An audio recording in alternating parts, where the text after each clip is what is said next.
In this video, you'll learn how to do the Byzantine number 5 stitch. The Byzantine number 5 stitch is a step stitch because it looks like stairs or steps repeating themselves. The Byzantine stitches are a variation of stitches always done on the diagonal.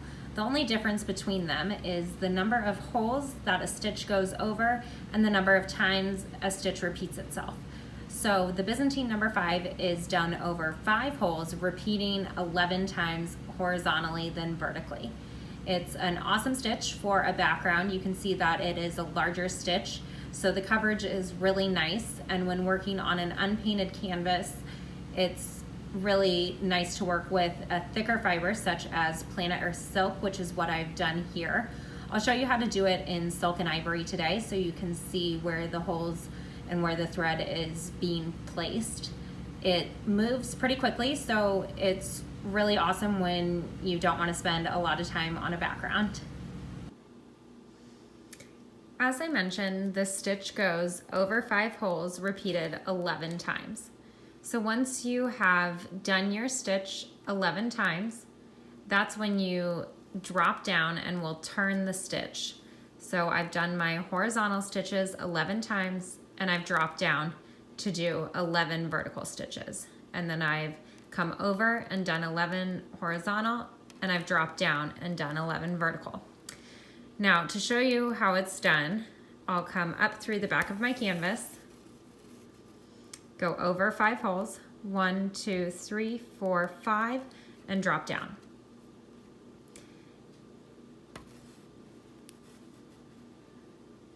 And I'm going to remain in that same line or the same channel. So I'll come up through the back of my canvas directly to the right of where I started my last stitch and go down directly to next to where I finished my last stitch.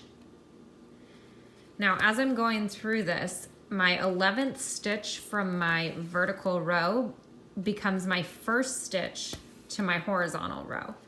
So I'll actually only have to do 10 more stitches because my 11th stitch counts as my first stitch.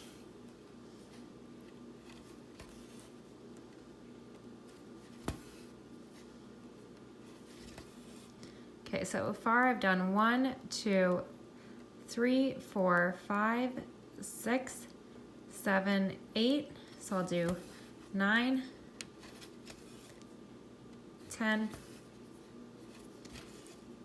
11. After my 11th stitch, I will now drop down to start my vertical row directly beneath where my 11th stitch started.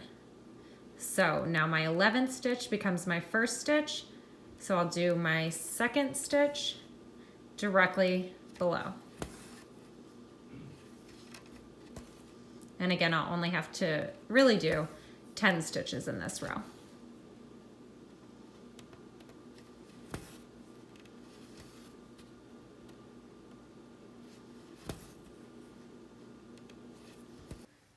Once you've completed your first few rows of stitching, it'll be time to start your second line of stitches. So you'll begin by counting 5 holes down from where your original stitch started. So 1, 2, 3, 4, 5. Again, pull up through the back of your canvas and drop down into that hole where your original stitch started. Because these stitches are always going to go over 5 holes repeated 11 times. On your second row, you won't have to count as much because the channel is already partially created for you. So you're just going to follow along until you reach the end of the row.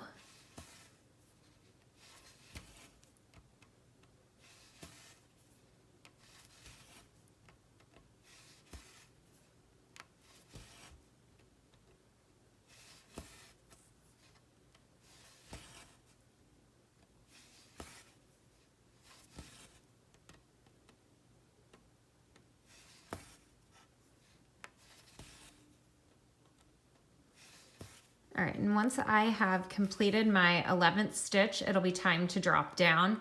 And even though it looks like you can come over more and you want to come over more because it'll create an even line, you'll see that if you did any more stitches, it wouldn't be over 5 holes. It would only be over 4, 3, 2, and then 1. So that's another sign of knowing in your second row when it's time to drop down. Now, just like before, my 11th stitch becomes my first stitch in the following row. So then I'll really only have to do 10 more stitches. And you'll continue along with this pattern, always going over 5 holes, repeating 11 times within a row, unless it comes to compensating.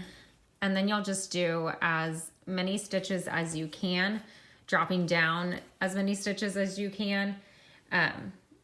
So for example, if this was the end of your design on your canvas and you could only go up 1 or 2 and then up 3 and then up 4, you'll want to make it to as many up as you can while still dropping down and then beginning your horizontal row and then dropping down, just to make sure that you're remaining in that stair step pattern.